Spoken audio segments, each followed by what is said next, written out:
What's going on, everybody? Appreciate you tuning back in. This one is going to be a part 2 to the series we're doing here. The first video was going over exit strategy. So it's a really important thing, right?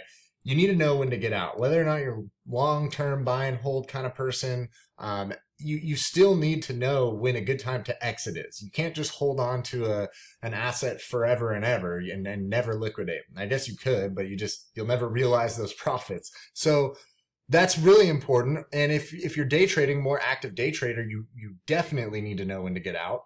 And if you're scalping, it's probably the most important. So go watch that YouTube video I did. It's the one right before this. And we talk about some of the sort of holy grail indicators that I like to use to get out. And they're, to me, getting out of a position is a lot easier than getting into a position because you have your set profit. If you're in profit, you can take it and you win. And then you have your stop losses set up, and you know what you're willing to lose to get out of a position if it's going south. And you're gonna get into bad positions at some point in time. You need those battle scars in order to kind of hone in your trading skills. So entering is where I get a lot of questions is you generally want to enter on these big red candles, and that makes it more difficult because it really depends on the market conditions. Where are you in the market? Are you in a bear market? Are you in a bullish market? What is the sentiment? What is the news that's happening? All of that stuff, especially in Bitcoin being, a lot of people think it's heavily manipulated. There's lower trading volume than traditional securities. It really magnifies the fact that you need to have good entry positions. So, and you also need to be aware of the market. So if you're going to do these day trading, by no means is, this video going to give you the best possible perfect entries, but this is just the indicators that I like to use. And there's a million of them, right? You can use a multitude of indicators, but these are the ones that I use. So I start with the RSI. I like to see where we're sitting at on the RSI. Are we overbought? Or are we oversold? And that's a relatively good indicator to decide, hey, am I in a good buying position? And look where we were back in here. Right here, probably not the best buying situation. I mean, if you're sitting at your computer, this is probably a decent buying position here because you're at the RSI oversold at 26 or so. Great opportunity. Look at the gains you could see. You can buy and sell based on RSI alone and probably make some good money. Now that's disclaimer here. That's not me giving any sort of advice. But it is a decent indicator to give you an idea of where the price action may go in the future.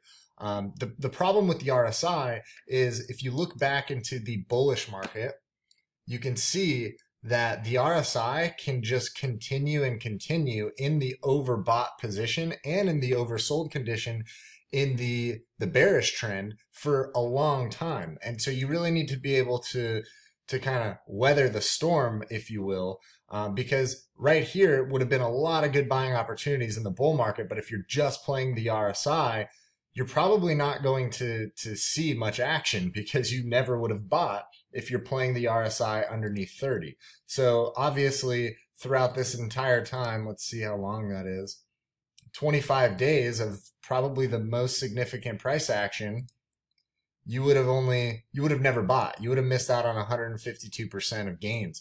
So what is another way that you can use to get an idea of a good buying position? So I like to use the EMAs and I like to use price action because price action is definitely king. I like to keep it simple. So price action, past price action indicates future price action for the most part. It's not always true, but this is something that I definitely enjoy using. What is going on here? So what we can do is we can get rid of this Fibonacci for a second here. And if you recall in the last video, I like to draw these trend lines here. We're in this sort of price channel, this area. And the reason I drew this where it is because this previous resistance will act as future support. And it's just a common trading thing. Something to look into if you're kind of unfamiliar with that. But this is what we're looking at. So I drew this and then we hit our high, right? So now we're sitting in this sort of Goldilocks zone in this channel. So what I did next was I pulled up the EMAs, the 50, the 100, and the 200 day.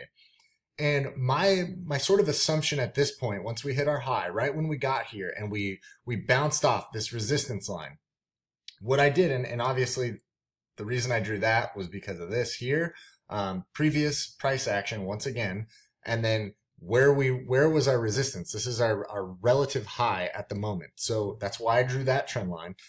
And then we have our 50-day coming in. So my assumption once we hit this top was, hey, we're probably going to retrace a bit. So my first assumption is, hey, we're probably going to retrace towards the 50-day. Now, another indicator that you can use to get a good buying signal is using this Fibonacci retracement. And we can use this guy right here, and we can pull that up.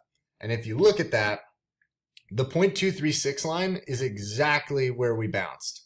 And so this, to me, with the idea of looking at this RSI, obviously it's not going to reach down to the 20 or the 30 line because we're sort of in this transition period. So the RSI is kind of, it's more of a selling technique in this bullish area, right? So if you would have sold once it hit 70, you would have sold somewhere in this mark, right about in here, I guess. And then you could have just kind of left, waited for this retracement, and you could have bought right at that 0.236 line and partaken in a 5 or 6% gain, right?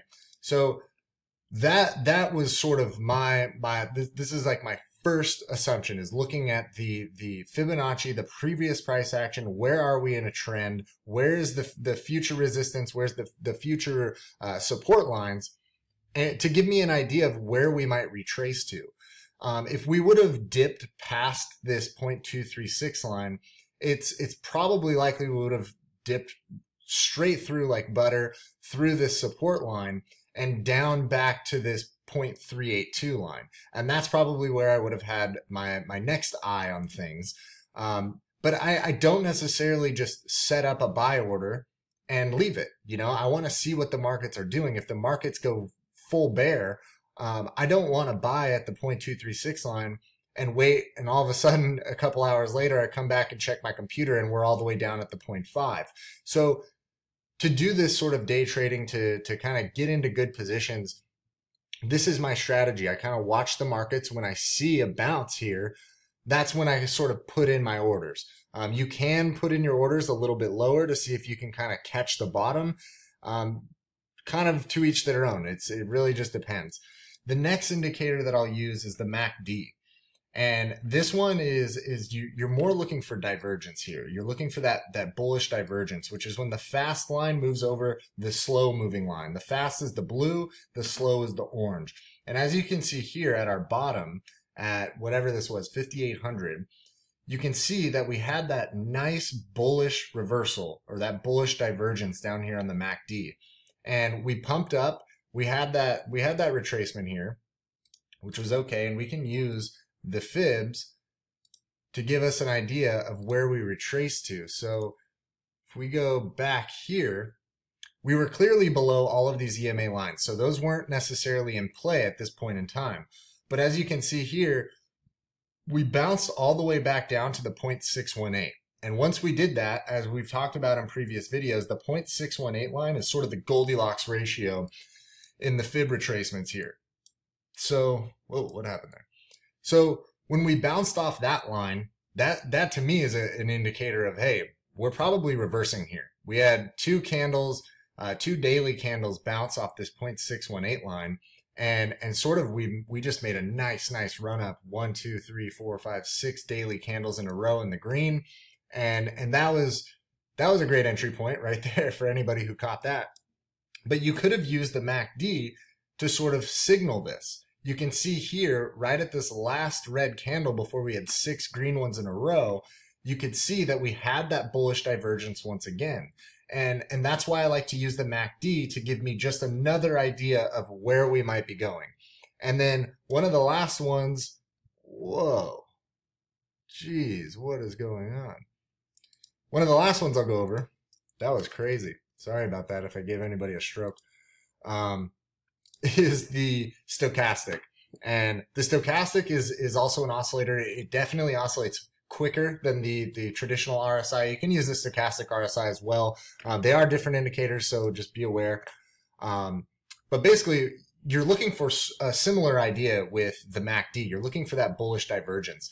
And obviously the oversold is underneath 20. The overbought is over 80 with the stochastic indicator. And you can see here we had a very sharp bullish divergence, which was oddly enough right at the bottom here, real close to the bottom, right? So you can see that this stochastic is definitely a good indicator in all of these bottoms, really. You can see here we had another bullish divergence, and that kind of gives you another idea of kind of, hey, where are we headed? Does this look like a good buying opportunity? And just to give everybody my thoughts right now, Bitcoin right now where we're sitting is in sort of a no trade zone for me. Obviously the RSI cooled off a bit since we were up at our top here at whatever this was, 8,500.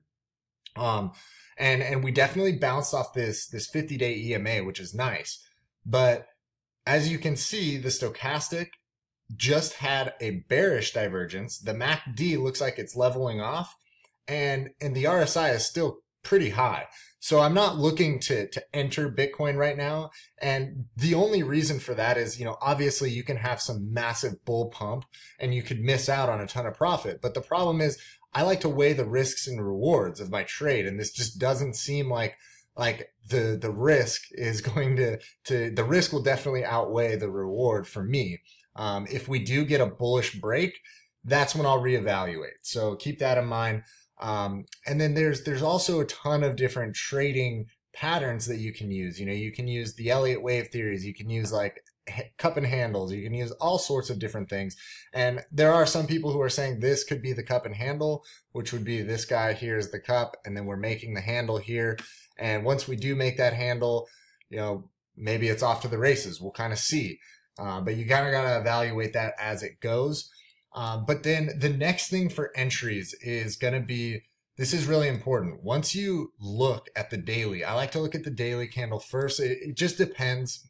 Everybody has their different strategies. I like to work my way down. I like to look at the daily to give me an idea of where the markets are headed from more of a macro view.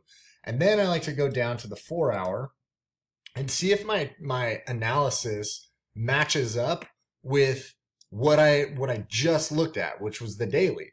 And so if it does seem to match up and things seem to be going good on the 4 hour, similarly to where they were on the daily, like right here, you had that bearish divergence already on the MACD. And so what are we looking for here? Are we going to get another pump? Are we going to continue down into the negatives? Like, it just depends. Obviously we had this nice green candle, this big pump of 5 or 6% today. You had that bullish divergence here on the stochastic, which would have been a great trading opportunity. And if you would have seen that, right in here is where we bounced at that 0.236 line. If you remember that, this is not going to be correct because I'm not zoomed out all the way, but we bounced right on it. And so what you can do is then once your 4 hour sort of lines up, I go down to the 1 hour. And the 1 hour is generally the furthest away I go. And you know, it's just to each their own. You can go down if you're scalping, you go down to the 1 minute and 5 minute. But to me, it's just, you know, not something I want to do. But this is like these are my go-to entry points. And then obviously looking at news and everything else. But yeah, so I'm going to make another video on this. I'll continue keeping everybody posted on sort of entries and exits and sort of how I play it. And if you guys have other ideas, let me know in the comments below. I'd be very curious to get your guys' thoughts. So I'll leave you guys with some interesting news if this will ever load. Pantera Capital just released this newsletter, I guess, and they made in the past 5 years 10,000%, and they're remaining extremely bullish on the Bitcoin markets. Very good news there. I'll leave this link in the description. And then I thought this was really funny. I'll just leave you guys with some laughter at the end of this video. The next flippening will be the winkling, when the value of the Winklevoss Bitcoin holdings are greater than Zuckerberg's Facebook stock. So I thought this was funny because Facebook just dropped a ton in value. And I don't know if you guys keep in touch or keep involved with the traditional markets, but I just thought that was funny because the Winklevoss twins and Zuckerberg's sort of previous history. But with that said, I'll catch you guys in the next video. Take it easy.